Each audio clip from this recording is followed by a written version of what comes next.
Okay, we're going to call to order the February 5th business meeting of the Littleton City Council. Clerk, will you take the roll, please? Mayor Pro Tem Brinkman? Oh, no, sorry. Back up. I'm sorry. Jerry, you've been promoted. I'm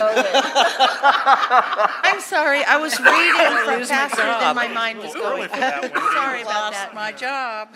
Okay, let me start again. Mayor Brinkman? Here. Mayor Pro Tem Valdez? Yes, I am here. Councilmember Cole? Here. Councilmember Driscoll? Yes, here. Councilmember Elrod? Here. Councilmember Schlochter? Here. How about Faye?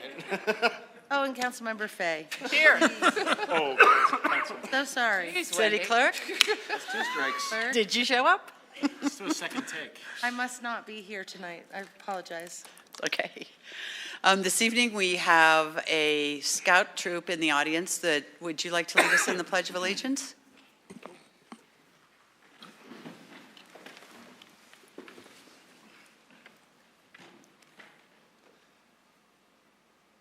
I pledge allegiance to the flag of the United States of America and to the republic for which it stands, one nation, under God, indivisible, with liberty and justice for all. What's your troop number? Why don't one of you come on down come on down. Thought this was going to be easy. Yeah. An easy badge. Hi, my name is Leah Maloney, and we're a part of Troop 114 and 361. And what is special about your troop? We're the first female group, a part of Troop 114 in Colorado. All right. Very good. Congratulations. Nice job. Thank you. For having us. Thank you for coming. Mayor, don't we want them to have a picture? Do you guys want to come down and take a picture? Thank you.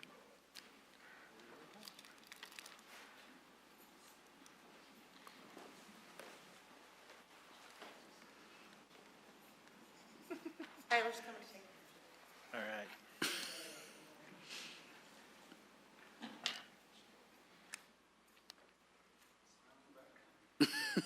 Pay attention. Thank you. Thank you. Oh, wait, hold on. More than one.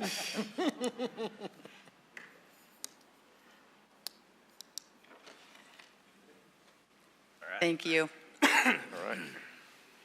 Council, any changes to this evening's agenda? Seeing none, the agenda is approved. Item number 4 is public comment. If you wish to address the City Council, please have signed up on the sign-in sheet at the table in the front. Each speaker will be limited to 3 minutes. The council is not authorized by the Colorado Open Meetings Law to discuss, comment, or take action at the meeting on any issue raised by public comment that is not part of tonight's agenda. The mayor may refer the matter to staff to obtain additional information and report back to council as appropriate. We do have a number of public hearings on tonight's agenda, so if you are here to speak on any of those public hearings, we prefer that you speak during the public hearing so we capture that for the record. First sign up is Don Bruns.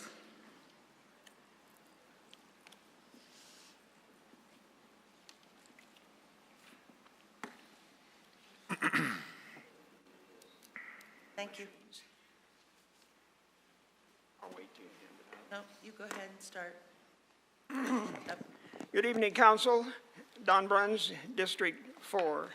Regarding Resolution 14, 2019, this proposal appears to be virtually the same, no changes from that presented 2 weeks ago. It is therefore difficult to avoid the impression that neither staff nor council heard, else simply chose to ignore public concerns expressed about it. However troubling, this is nothing unusual, yet more than one council member maintains that citizens should continue submitting their concerns to council, but why when no one appears to be listening? Council continues to give the silent stare treatment to all who choose to speak from this rostrum unless an army of citizens show up. Only a few council members have ever replied to dozens of comments this citizen has made before this body. Thank you to those who have. However, council majority insists that it needs to act as a body, and we agree. So why won't you give citizens the courtesy of responding to their concerns as a body? You could be more responsive, but you have to want to. Council's continued unwillingness to adapt its meeting structure to enable a response to public comment is very troubling. If the mayor considers doing so a violation of open meeting rules, that obstacle could readily be removed. How? Simply by A, setting a deadline by which citizens have to notify City Hall of their intent to speak before council or its various boards. B, that they include topics to be addressed and then publish these with each meeting notice. Why will you not do that? Reasons staff presents for the NGAC proposal are unconvincing. Is anyone listening? First, the target age group millennials have every bit as much opportunity not to be heard or responded to by council as do other citizens. Why must council also give them special consideration? Second, it is disconcerting that council and staff feel they must go out of their way to engage an age-based group of people who haven't sufficient concern to attempt breaking through council's wall of silence as other citizens have to. Third, meanwhile, council continues to give all those citizens in the next age bracket up just the opposite treatment. Does not age-based bias surely violate a public service ethic of giving equal treatment to all citizens? Fourth, most troubling is that those citizens making the greatest contribution to the city's quality of life and economy are those who have invested multiple millions of dollars in their homes and who care enough about the city to get involved despite council's efforts to snub them over and over. Here, then, are two more opportunities for council to follow through on its stated commitment to transparency. But if staff cannot think any further outside the box, then, quote, approve the resolution and direct staff to begin marketing and recruiting for the Littleton NGAC. Council majority surely cannot expect citizens to believe that City Hall's transparency rhetoric is anything more than that. Thank you. Thank you, Don. Next is Tim Levere.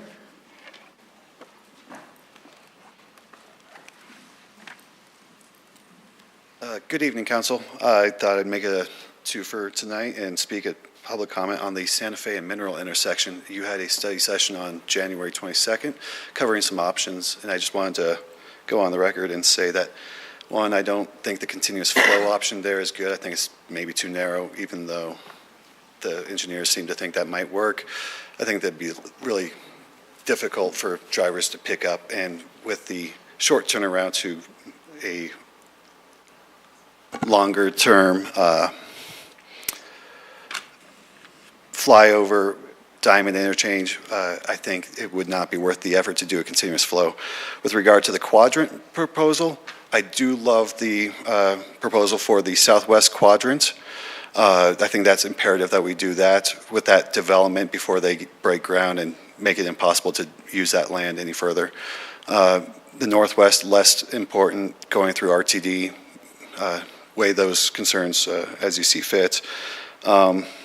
With the long-term solution of a single point interchange, that would be my preferable decision long-term, but the main concern that you might want to think about is currently you have the pedestrian bridge going over Santa Fe at a much higher grade than what Santa Fe is. Santa Fe drops down. If you take Santa Fe and make it level going at that grade, it goes right through the pedestrian cross bridge. So you either have to take the pedestrian cross bridge up another story or two, or you have to go under with the tunnel. You can't use that same location to go under with the tunnel because your mineral traffic will have to get up to elevation with the on-ramp, so you have to move that tunnel to the north where the quadrant location would be. So you have to really think the whole thing through, take those in consideration and as you go through development plans. Thank you. Thank you. Jeannie Erickson.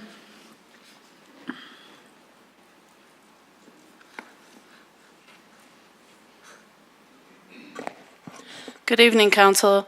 Jeannie Erickson, District 1. I'm here to speak on two topics tonight. I wanted to bring to the attention of Council that the owners of Columbine Square have sent a proposal to city staff for the property at the corner of Bellevue and Federal. They would like to build 300 apartments on the site. Big surprise. This property is not zoned for apartments, and I believe it would not be in the best interest of the city to lose valuable and a very limited commercial retail space in Littleton. Once commercial retail is lost to apartments, it is lost forever. I would like to make sure the proper legal process is going to be followed by the city, making a possible rezone of this property. The citizens would get to voice their opinion regarding a rezone twice, both at Planning Commission and City Council public hearings. I would like to make it known that behind-the-scenes deals are not allowed and that citizens of Littleton are part of the process and their voices need to be heard. Number 2, Resolution 14-2019 regarding the Next Generation Advisory Committee. I am not in favor of an advisory committee that is made up of people that are of a certain age, in this case 17 to 34. To me, this is discrimination. It also concerns me that they may or may not live in the city of Littleton, but these people's opinions would have more of an influence on decisions being made and sent to City Council than other citizens that actually live in Littleton and also have opinions on Littleton issues. But they are not of the ages of 17 to 34. I believe we have enough committees and boards in Littleton and that this would just be adding another layer of unneeded government. If citizens want to voice their opinions and be heard regarding issues, they can come here and speak, or they can write an email to council. But special privileges should not be given to a group of people because of their age. I urge you to vote no on this resolution. Thank you. Thank you, Ginny. Pam Chadbourne.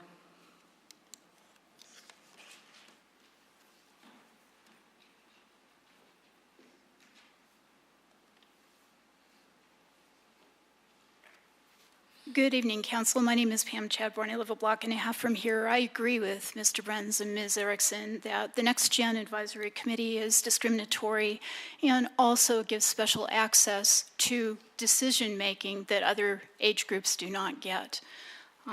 It is unfair, it is unnecessary, and in fact it does harm by giving special access to a group of people who do not have the age or experience of other groups.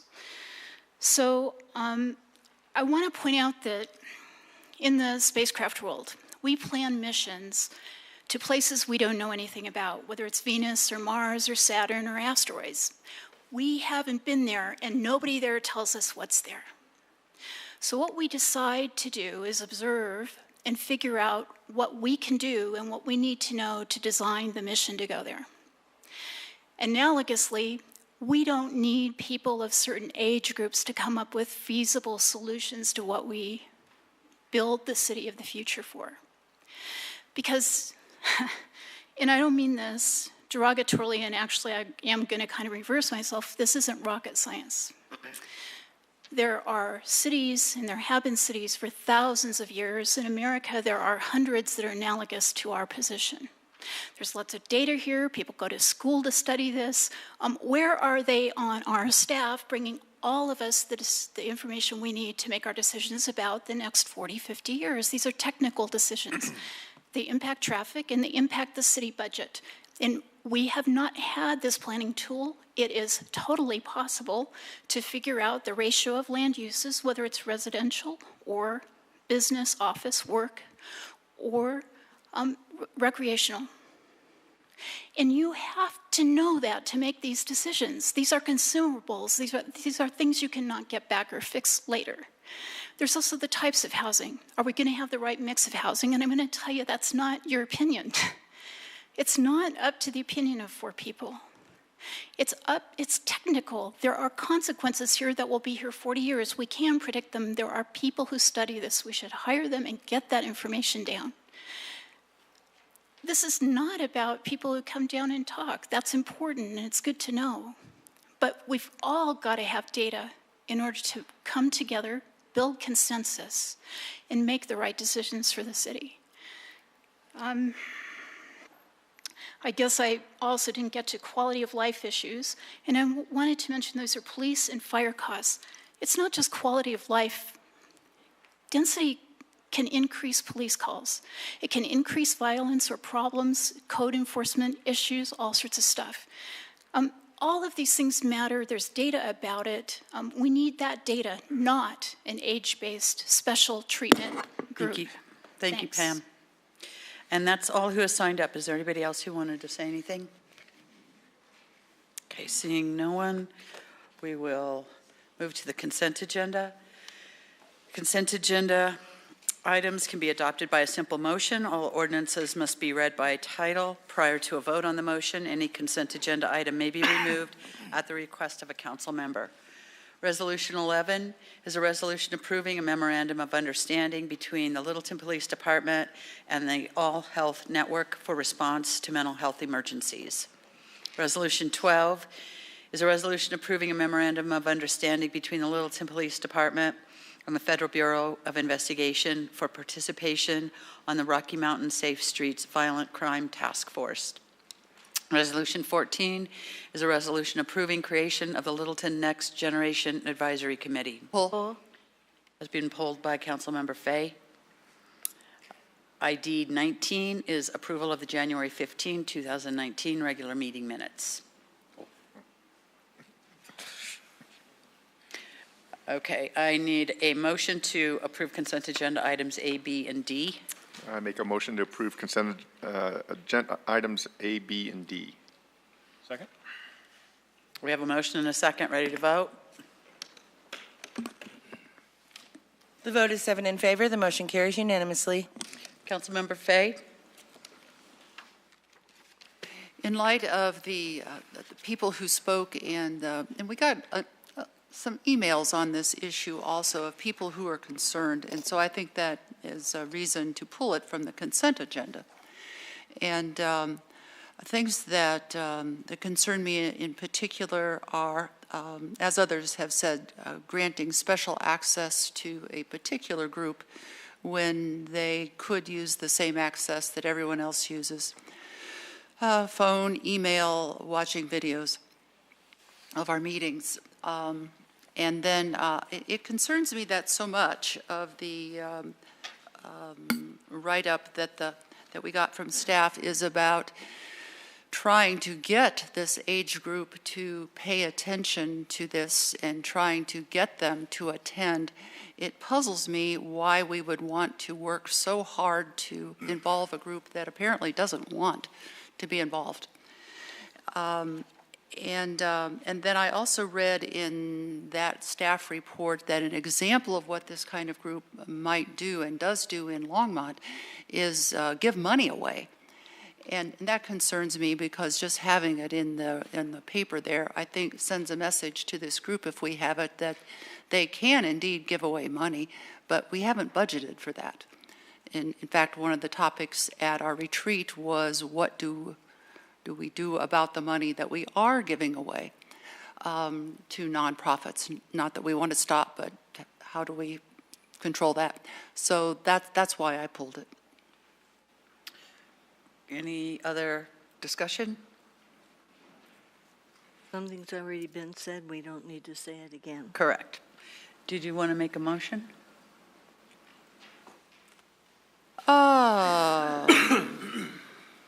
I move, and shall I put this in the positive sense so that we vote for it or against it? Yeah, you can probably, if you would be preferred to do it as to postpone to a date or indefinitely, which kills it. That's a quick motion.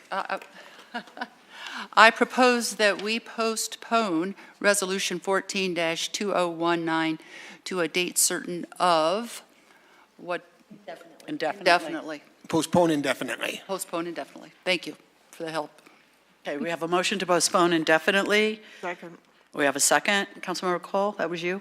Yes. Okay. Discussion? Sure. Councilmember Schlechter. I think the idea that this group is getting special access is a bit unfortunate and misinformed. This isn't about giving a group special access to council or decision-making.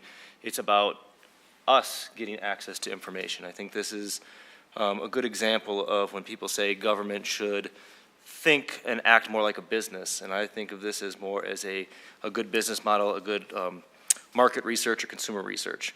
And our business is setting policy for the city.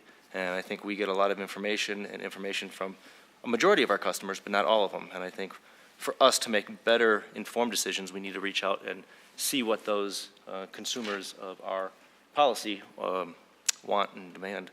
And so I think that's exactly what this is set up to do. Any other comments or questions? Councilmember Driscoll? In addition to that, this is a 2-year trial period.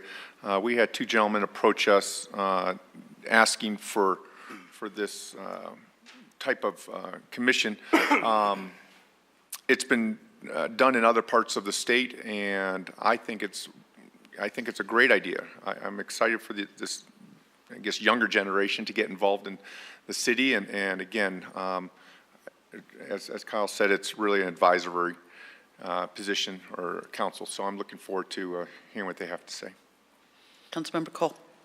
So everybody in the city who is able to communicate either in writing, in person, in writing email, in writing letters, in person at council, can come and share their views with council.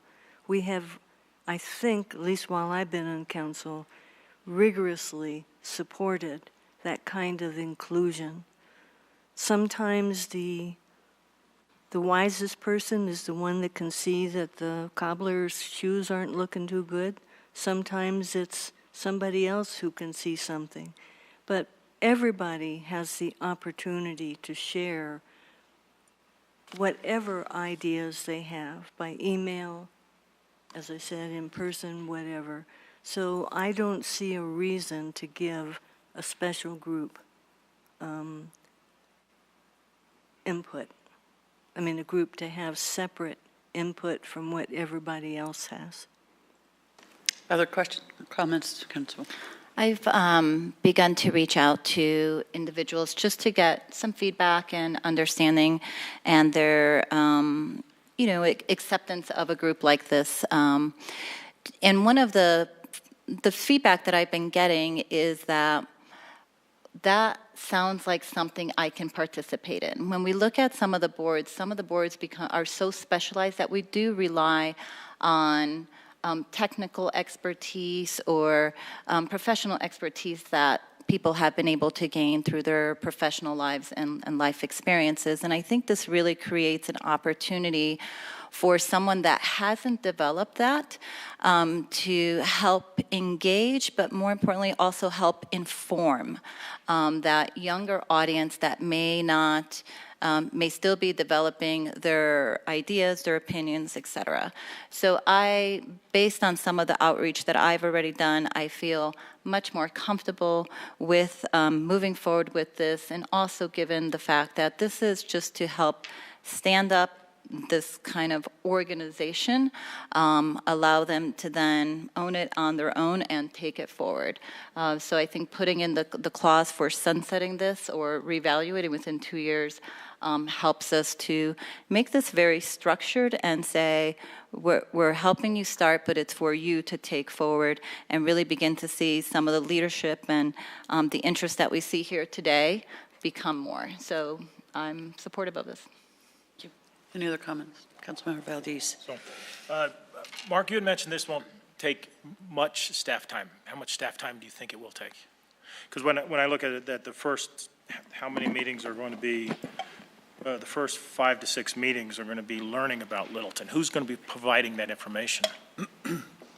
Well, I think we've reported to council that we anticipated that a little bit of startup time, and I'm looking at Sama Fox, our assistant to the city manager, is largely the one who'll have to kind of step into that role.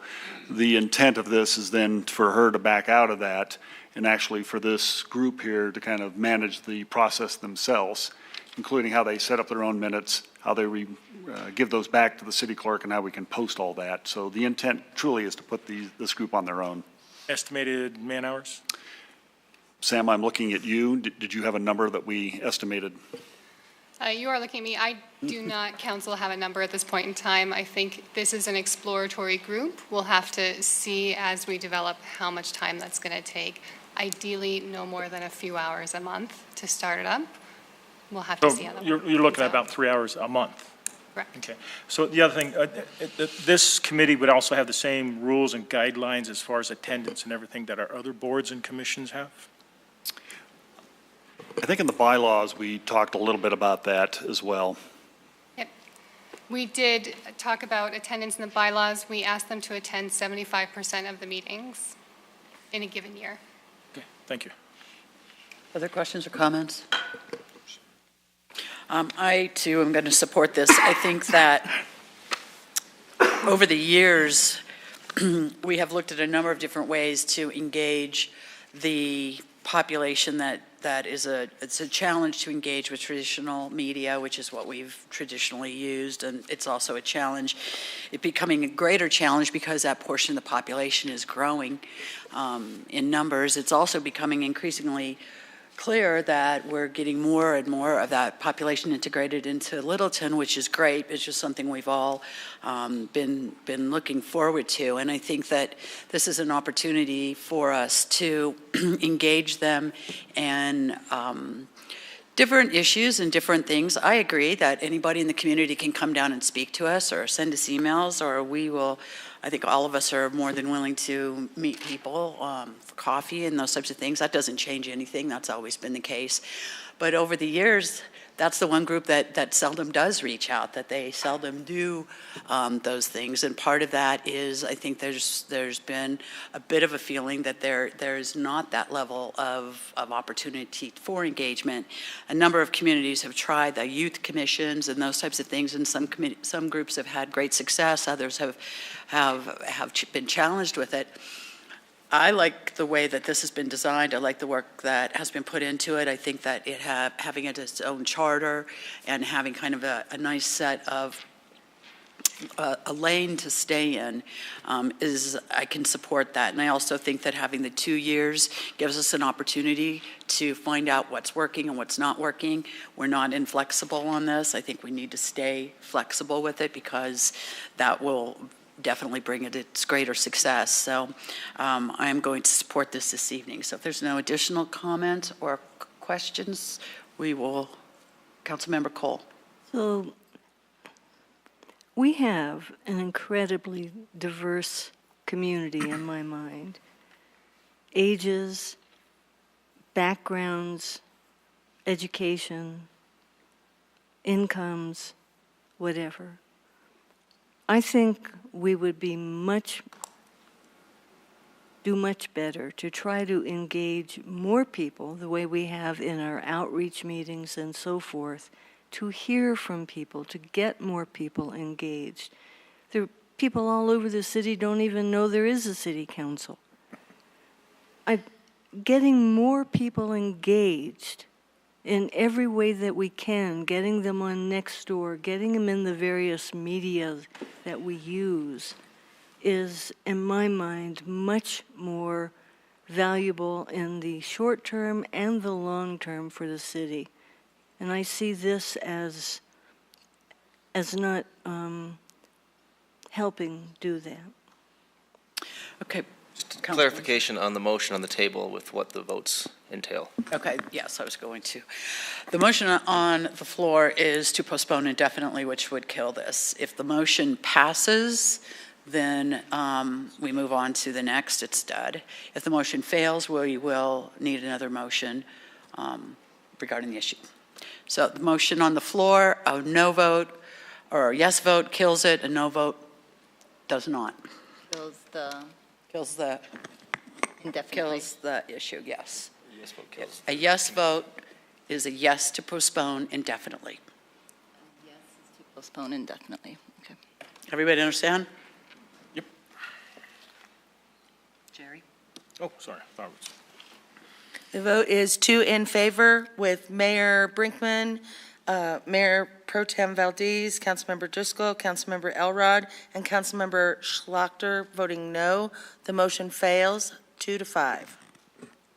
Now we Mayor, need a motion. I Yes. move to approve the resolution creating a Littleton Next Generation Advisory Committee with a sunset and reevaluation in December 2020.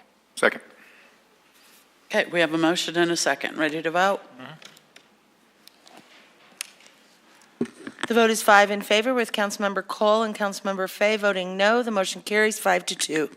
Thank you, council. Okay, we are now to our ordinances on second reading and public hearings. Our first ordinance is Ordinance 4. This is an ordinance on second reading amending Title 10, Chapter 1, subsection 8 of the Littleton zoning code regarding the preliminary project plan process, which we refer to as P4. I believe we have a short staff presentation. Did you hear me say short? That's spelled.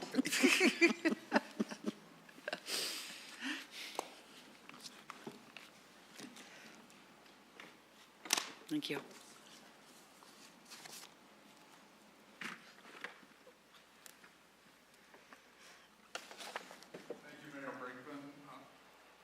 Thank you, Mayor Brinkman, members of City Council. My name is Mike Sutherland. I'm proud to say I'm the planning manager for the City of Littleton. Tonight, we have an amendment to the preliminary project plans process, or P4, section of the Littleton City Code. This is an amendment of Title 10, Chapter 1, subsection 8. Currently, the P4 process is an optional process that's available only for planned developments.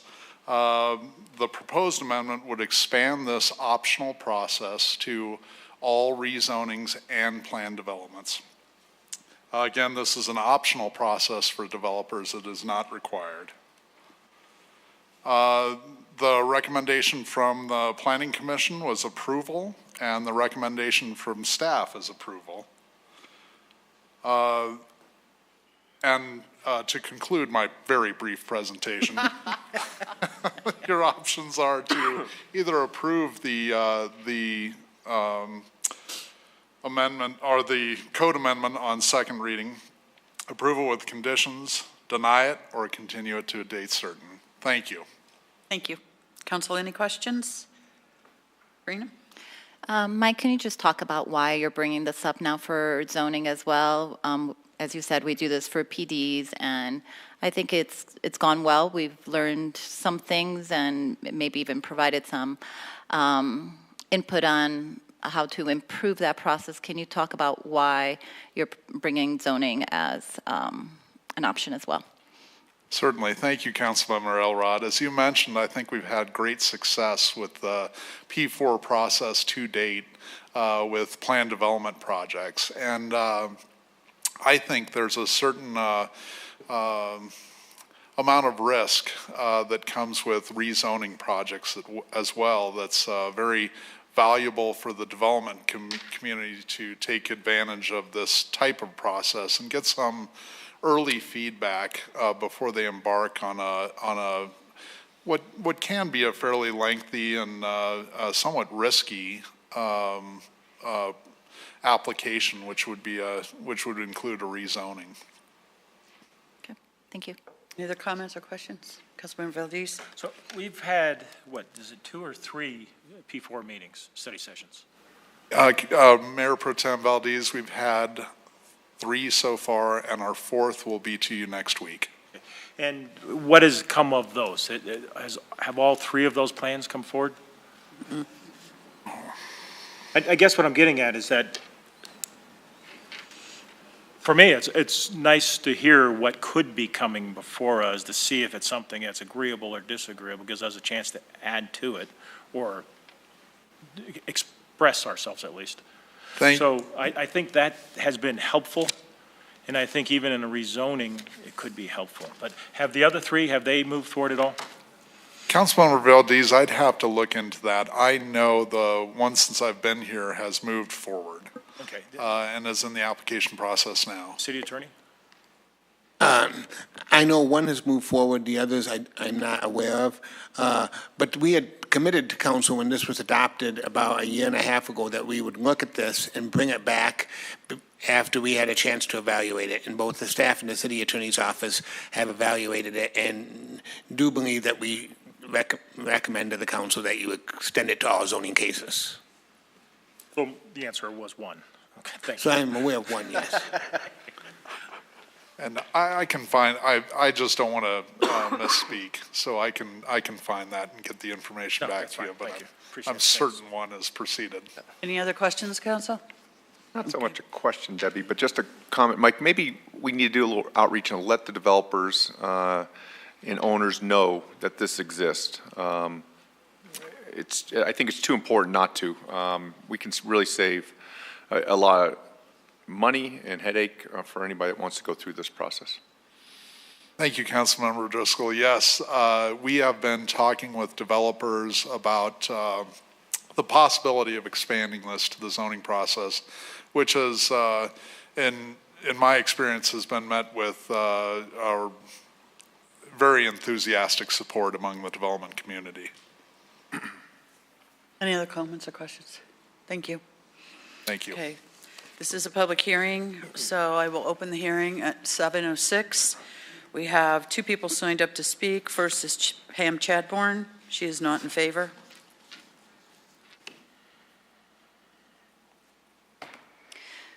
City Council, my name is Pam Chadbourne. I live a block and a half from here, and I'm appalled by this. So I'm going to tell you why, and let me just note that what we just heard was all about the developer and not a thing about the city. And in fact, we should keep this short. We don't need data to make this decision. We don't need to know how this will impact the city or anyone else. These poor developers, we've got to save them. Now, I'm going to point out that if we had a transparent public process well understood about the impacts of these changes on the city, we would all understand what's allowed and what's not, pretty much. There'd be very little percent that would be up to opinion. What this does is says everything's up to opinion. Now, I've heard over and over that the council says, oh, we're built out, we have nowhere to build new. And in fact, the opposite is true. We have very little space to build new. We're in an infill stage of development, and it's crucial that we understand with limited traffic, with limited housing and certain housing assumptions, with schools, with certain budgets, that we understand the impact on these things before you rezone. We should all understand that impact, and our land use map should reflect that. So you don't need this process at all, and in fact, it's imperative for a city in our situation, a suburb of an expanding metro area, to understand these things before they occur. We are a system. We can predict those changes and impacts.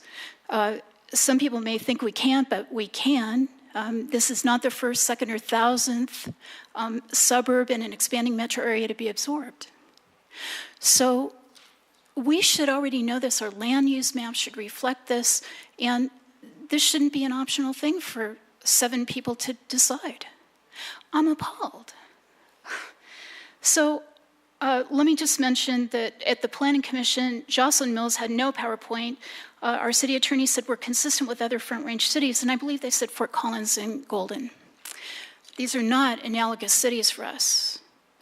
Broomfield's process allows public comment and participation in the P4 process. Why not here? That wasn't even presented as an option.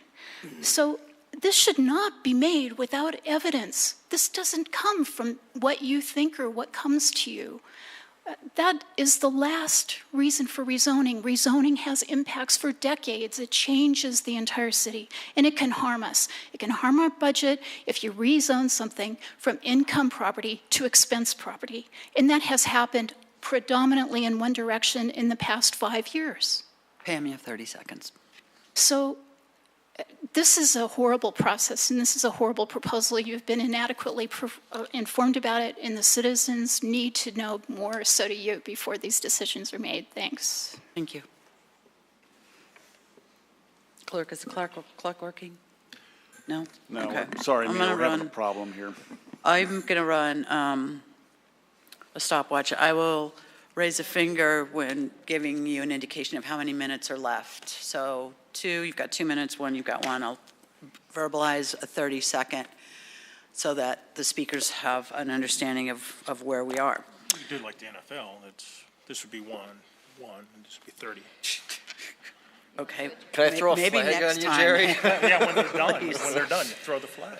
Next is Joe Chahil.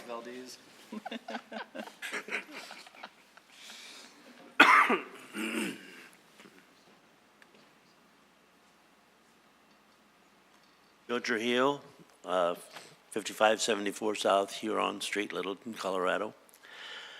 And on this particular zoning, I just got the answer from this gentleman a few minutes ago. He said it really wasn't necessary.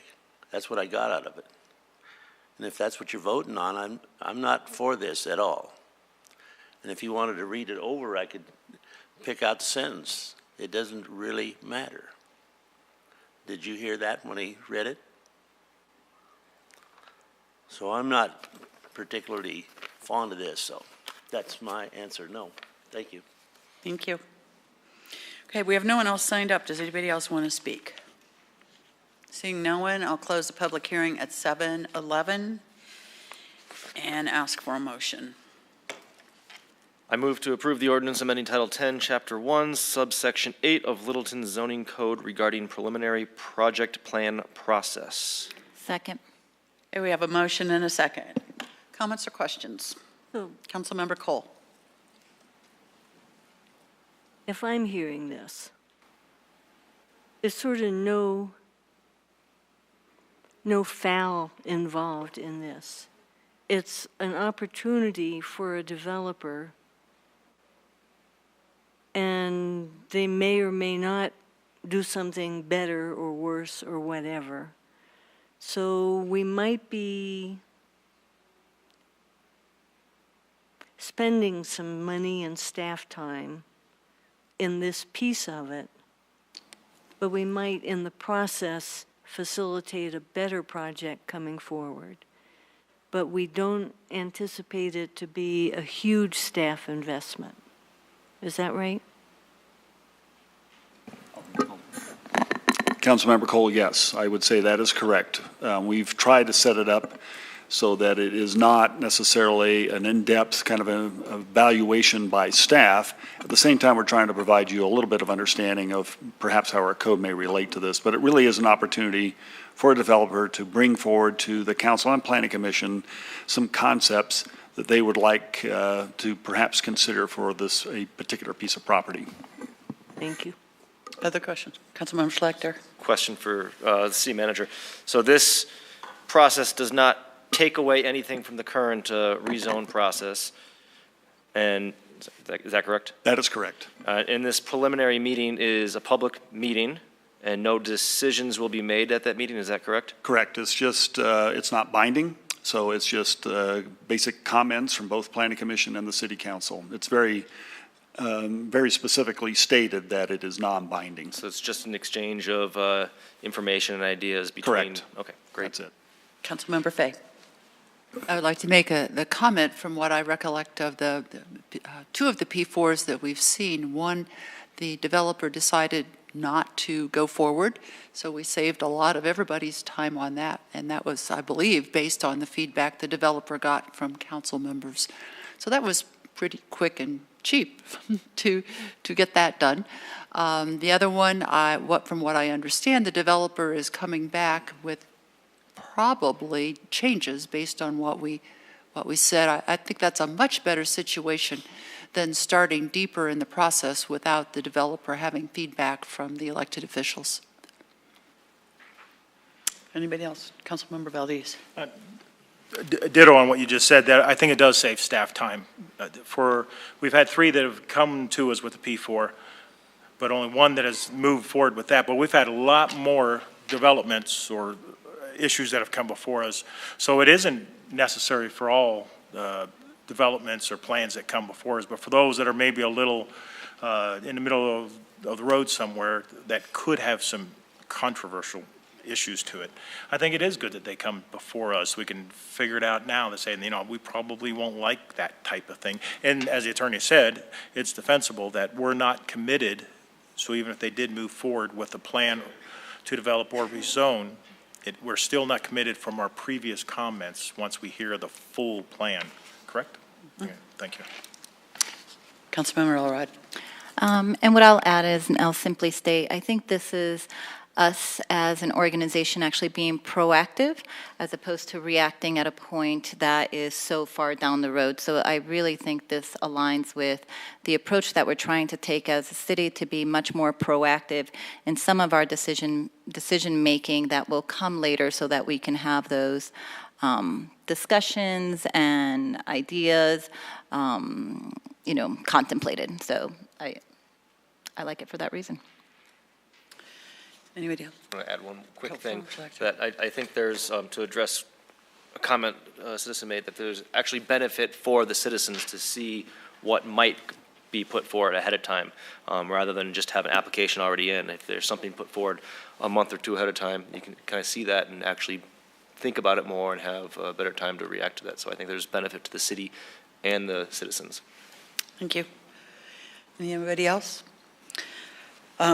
I actually think that this is one of the better things that we've introduced into the planning decision-making process. And I believe that one of the challenges with a rezone or even a PDs is that by the time it gets to us, our decision-making is limited very much to what is designated by our charter and our code as to what we can approve based on the changing conditions, and there's just specific criteria for that. And so oftentimes when you get to that point, you're not in a situation where you're able to really affect some change or some different ideas that might actually really make the development make it better, make it more community oriented, make it something that would serve the community better. A lot of these developers, they are not as familiar with Littleton as obviously we are. And so having this opportunity to have these early conversations, I think it's inevitable that we will end up with a better product from that. I think that is a responsibility of ours. I also have enjoyed, after the P4s, hearing from community members who have watched it. It's not because we have it at the study session, but have watched that and then called with their comments and input. And I've thought that has been beneficial and instructional. And this is all before we hit the quasi-judicial level with our rezoning. So we're able to communicate back to the developers or to the staff about some of the things. And I think the longer we proceed with this and the more familiar developers become with it, the more familiar staff, the more familiar we do, the better the process will be.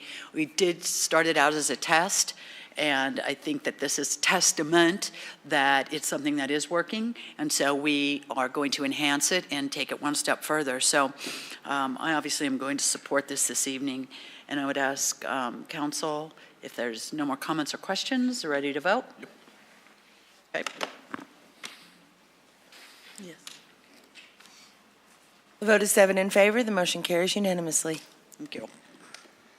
Okay, we move now to Ordinance 1, which is an ordinance on second reading amending Title 3, Chapter 2 of the Littleton City Code pertaining to alcoholic beverages. And I believe we have a staff presentation. We have a test case? I think that'd be appropriate. Yeah. You too.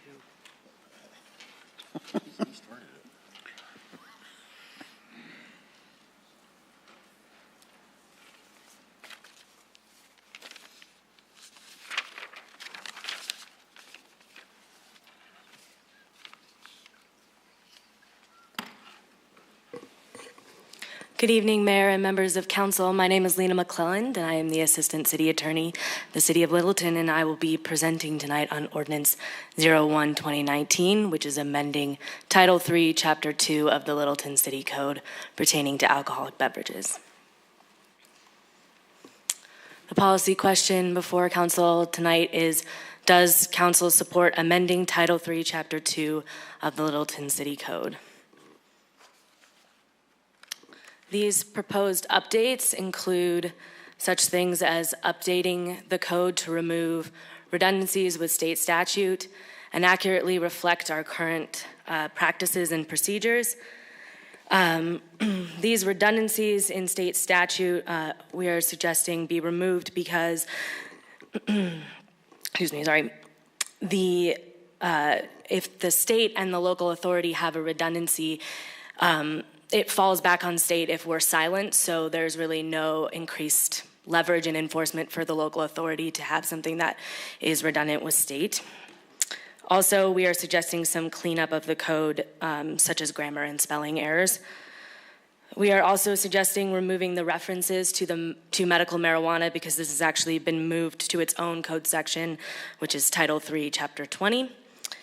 In addition, it is updating the code to include new changes to license types, including the addition of a lodging and entertainment license, and making some changes to the fermented malt beverage license, including the removal of the option for an on and off premise, which is no longer available per Senate Bill 18243. Additionally, it would be updating special event liquor permit process to remove references to state involvement.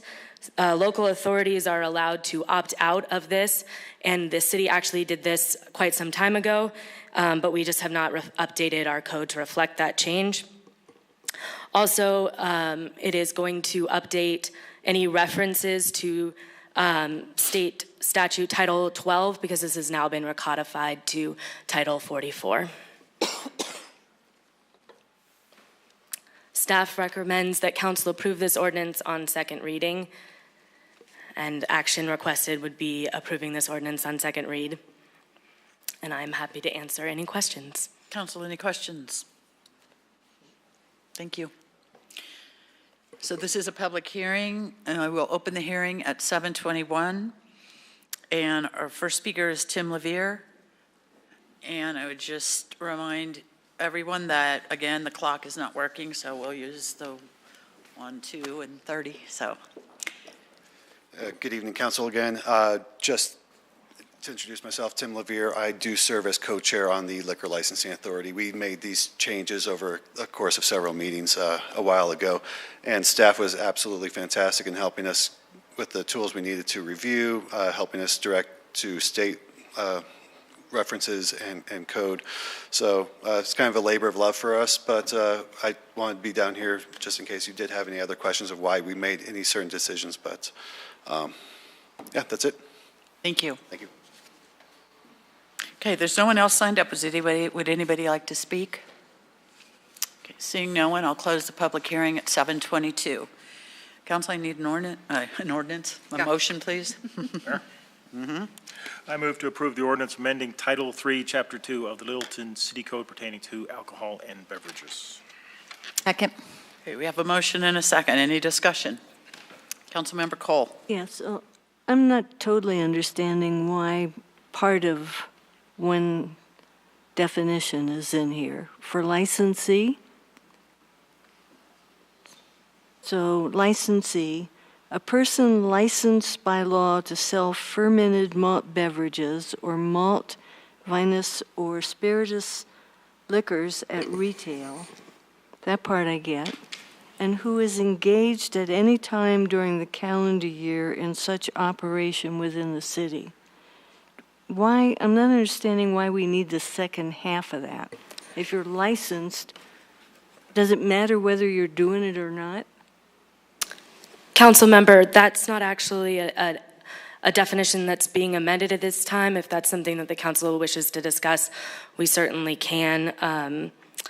This is the definition that currently exists in our code. I know, but sometimes we don't see that and pay attention until it comes as part of something else. So I also, I would just say it might, my understanding would be that there are sometimes those who have a temporary special event permit license or something like that. So I think that's meant to capture those types of licensees as well. Yeah, but I mean, if at any time they can do it, right? I mean, if they're licensed, they can do it, right? Councilmember Cole, do you want to make an amendment? Well, since I'd like to kind of tidy it up, if council doesn't mind. I would like to delete after retail. I don't see that we're losing anything, and people who are reading the rest of it aren't going to trip over it, I think. But if we're going to lose something, then I obviously don't want to delete that. Councilmember, I can't say off, I don't want to misspeak. I unfortunately don't have all of the state's definitions memorized, but my guess is that much of our definitions are made to mirror state statute definitions, so I can't speak as to whether or not there's a reason that may be mirroring state statute definitions. Mayor, Council, if I could suggest, if there's like definitions, current definitions that the council wants to, council member wants to change, we'd be happy to meet with the council member. My concern is I really don't recommend against doing that here tonight because we want to stay consistent with state statute. And I would rather have the opportunity to meet with the council member and make sure we're not doing something contrary to state statute. Councilmember Cole, are you okay with that? So I don't know that you need to meet with me, so maybe you could look at that and get back to me, and I won't hold that up tonight because that's not what we're voting on tonight. Mayor, Council, we'd be happy to do so. Any other questions or comments, council? Seeing none, are you ready to vote? Yep. The vote is 7 in favor. The motion carries unanimously. Okay, ordinance 2. This is an ordinance on second reading amending ordinance number 39, series 2018, known as the Annual Appropriations Bill for all municipal purposes for the fiscal year beginning January 1, 2019 and ending December 31, 2019.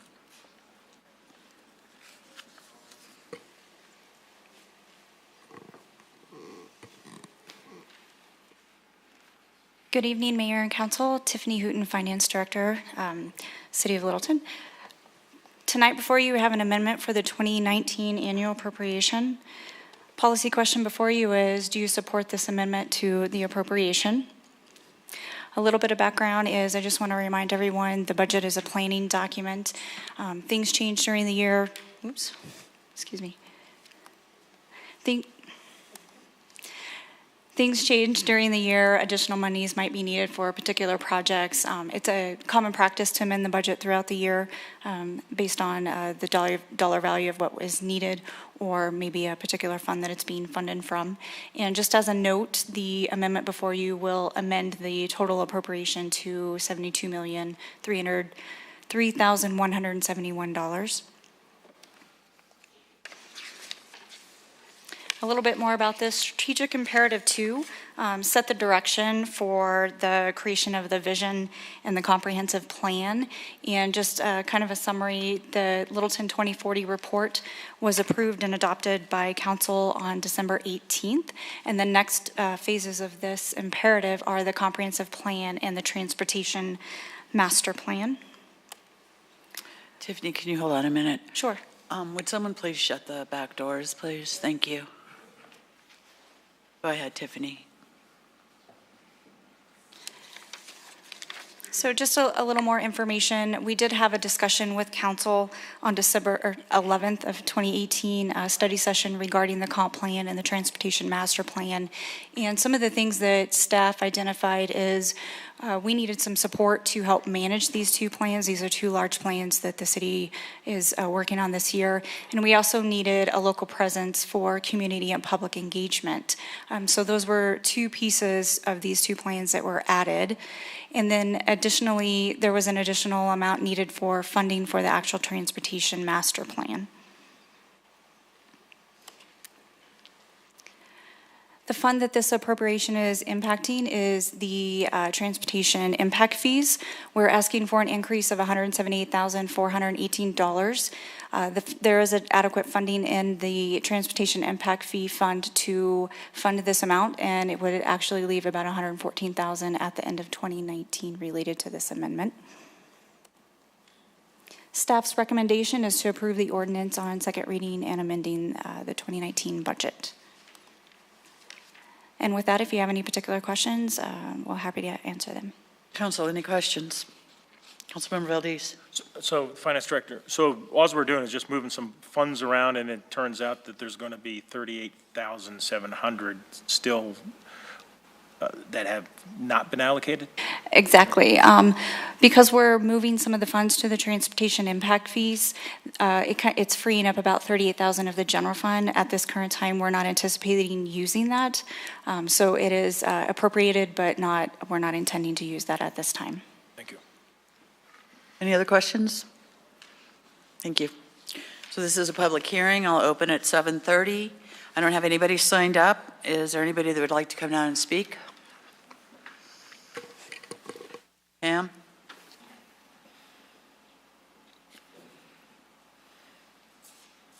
My name is Pam Chapron. I live a block and a half from here. So my concern about this is what I've heard about public engagement for the comprehensive plan and transportation master plan, and I'm going to just link to the two other things I've already said tonight. We have a dearth of information here. There is information available that we should have about our city. We don't have a lot of options going forward.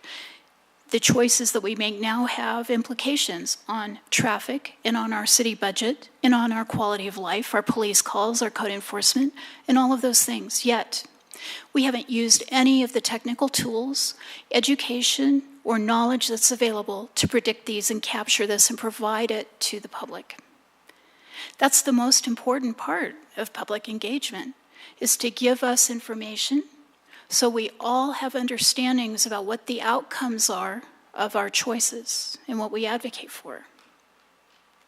If we don't understand the outcomes, then none of us have a good reason to speak. We are only talking out of desires and wants. And, you know, after we get to be about 6 years old, we know that our desires and wants don't rule reality. So, I don't see this community engagement the way I used to. If it doesn't include the technical definitions that would help us understand outcomes as an input to that process, and what I've seen in the study sessions that hasn't been there, then this community engagement is actually dangerous in the same way that the P4 is. It's like, what do we think or want or feel? Instead of what we know will happen to the city in the next 40 years. And we can do that. We can do that, and it's just not showing up. So I've got a concern about this, at least. I don't know enough to say whether these budget increases should be made. If I had heard that the technical information was being supplied to the public and to decision makers, then I'd have no reservations with this. But community engagement without information is propaganda. Thank you. Thank you, Pam. Does anybody else like to come down and speak to this? Okay, seeing no one, I'll close the public hearing at 7:32. And Council, I need a motion, please. Motion, I move to approve the ordinance amending ordinance number 39, series of 2018, known as the Annual Appropriation Bill for all municipal purposes for the fiscal year beginning January 1st, 2019 and ending December 31st, 2019. Second. Okay, we have a motion and a second. Any conversation? Councilmember Schlechter. Jerry. Oh, no, I was just pointing at Jerry. Oh, I thought you were. No, no, I was just saying one minute, I was just practicing. Oh, geez. Okay. Councilmember Elrod. I'm actually going to ask Mark to speak a little bit to the public engagement that will take place, because that was something that we also talked about at the study session, that it is going to be in much more in-depth and more comprehensive than we have done, at least up until now, from the Envision. So given that this is the next phase, can you please speak to some of the public engagement that you foresee happening? I'd be happy to, Council Member. In fact, we touched a little on this at the retreat here just recently with Council.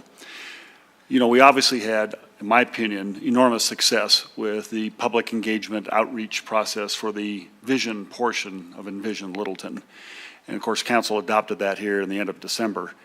And I think that's an indication of the level of commitment that we're looking towards here to try to push forward, perhaps in my mind, my opinion, the most significant policy document this city will probably ever adopt in the next several years. And so this is a very special project, and we recognize that we've got to do everything in our power to reach out and communicate with people about the significance of this issue and the opportunity to comment. One of the things that we're also concerned about is it's not only just about the policy decisions here about the comp plan, but also as it relates to transportation, housing, economic development, all sorts of issues that are typically tied to a comp plan. Transportation in particular is probably one of the key ones. And so we've engaged HDR to help us with the transportation master plan, as well as the engagement piece, and to coordinate this effort. And I think we're also a little sensitive to, I guess, fatigue that may occur through communication and engagement efforts. So we have to be very strategic, very timely about what information we collect, how we communicate that, and make this meaningful so that when we get to the end of the process, that the Planning Commission and the City Council is confident that we've done everything in our power to push this forward here and to get the community to understand and to comment on this. Thank you. Any other comments or questions? Okay, seeing none, are you ready to vote? The vote is 7 in favor. The motion carries unanimously. Okay, ordinance 3. This is an ordinance on second reading approving a 2-year lease for the South Platte Water Renewal Partners farm property. Well, is this one on? All right, we've got about a solid half an hour to cover this. Solid. There we go. We've got, I don't have a presentation tonight. Basically, we jointly own the wastewater treatment facility with, under South Platte Water Renewal Partners. As part of that, we have to have a location to dispose of biosolids, which is the tail end of the pipe that's not going back in the river. And so we transport that out to property that's south of Bennett, and we have about 9,000 acres that we apply this to. We also have an additional 900 acres that is in dry land farming lease, and in 2016 we did 5 farming leases for that. One of the tenant farmers has decided to opt out of his contract after 3 years, so as per policy it was offered to the adjoining farmer that's working on one of the other leases, and he said he'd take that lease up for the next 2 years. It brings us about $5,600 in revenue annually, and it is a dry land lease. And under our policies, the council has to adopt leases, so that's why we're here tonight. Thank you. Any questions? One. Councilman Valdez. Is this the farm land that we went out and visited a while back? Mm-hmm. It was, yeah. Yes, it's Yes, it before is. he got here, but yes, that is the property that you went out That and long ago? visited. I wasn't sure if you traveled into Kansas and then back, No. since it's so far Almost. out there. Almost. Okay. Any thanks. other questions? Thank you. This is a public hearing, so I'll open the hearing at 7:37. I don't have anybody signed up. Would anybody like to speak? Pam?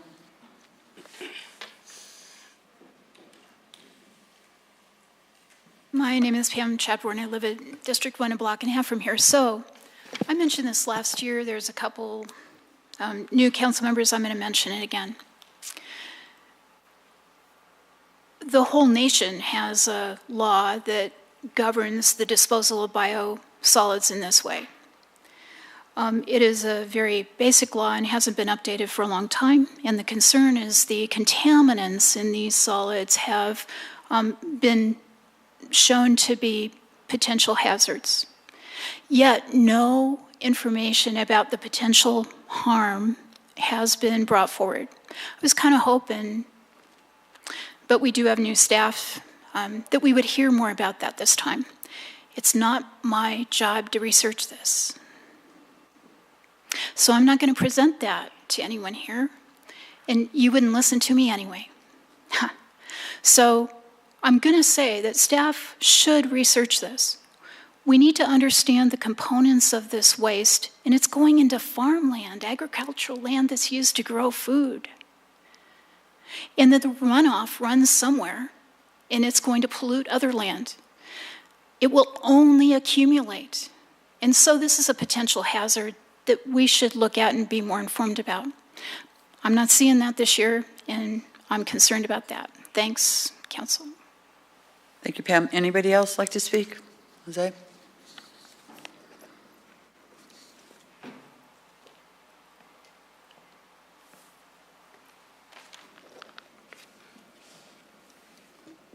Joseph Trujillo, 5574 South Huron Street, Littleton.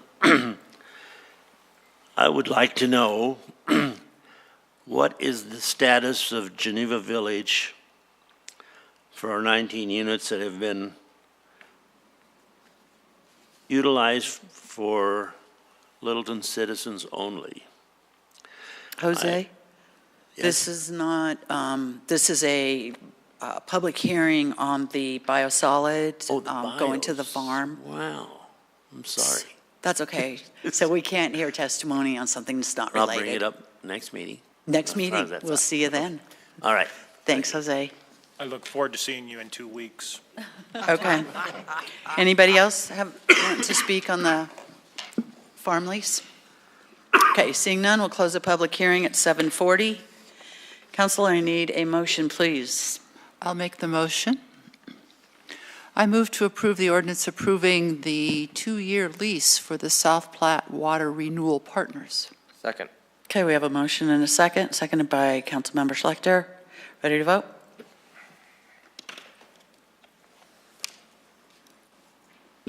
The vote is 7 in favor. The motion carries unanimously. Thank you. Okay, we are on to council comments. City manager. Mayor, no report. No report. No City report. attorney. Mayor, just briefly, there was under public comment some mention of Columbine Square. For the council and the audience, there is no pending zoning case. There was a pre-application meeting with staff. No zoning case has been filed as a result of that. And if and when a zoning case is filed, then it may be something completely different from the pre-app. Okay, so we are not in a quasi mode with this. We're not in a quasi-judicial mode because the only thing that's happened is a pre-app. Thank you. Thank you. Councilmember Elrod? Yes, I have one update. January 15, Dr. Cog meeting. They presented a synthesized version of their active transportation plan, which is a plan which seeks to achieve a safe, comfortable, and connected active transportation network. And so there's a number of elements there. I think this is something that we can bring into the process for us as well, because this is regional scope. So there's already identified some best practices or some ideas, so a resource for us to use. And then the second item was mobility choice. This was an outreach program that started in the fall, if I remember correctly, extensive outreach on, how do you use different modes of transportation, et cetera. And this is going to be presented at the Dr. Cog meeting of February, I guess, 19 or 20, which is the same time that we're doing our board and commission interviews. So I'd like to ask council and staff if you would be open to getting a presentation from Dr. Cog directly on this, and it may be another one that is a good presentation both for us and with the new Transportation Advisory Board. You guys open to that? When is their presentation, the 20th? The 20th. Okay. And would you recommend it be a half-hour study session, or? I can reach out to the executive director and just get a sense of how much time it would take. And I see this as, I think to make good use of everybody's time, that it would likely be the new transportation board when it comes on board with council. Maybe it's a joint study session or a joint breakfast meeting type of thing. Okay. Councilmember Fay. I'm puzzled. I haven't seen a set agendas this way before. Is this an alternate way? Or is We're not this- setting an agenda. We're bringing up a subject and asking council to approve it? Would you be interested in hearing about this, and then we can figure out if and how it fits into an agenda? I'm not interested. Okay. Others in council? Not presented this way. It's too little information, too late in the day. So what I can do is get a copy of the presentation when it's done in a couple of weeks, and then circulate it, and then we can decide from there how we take it forward. Good, thank you. Thank you.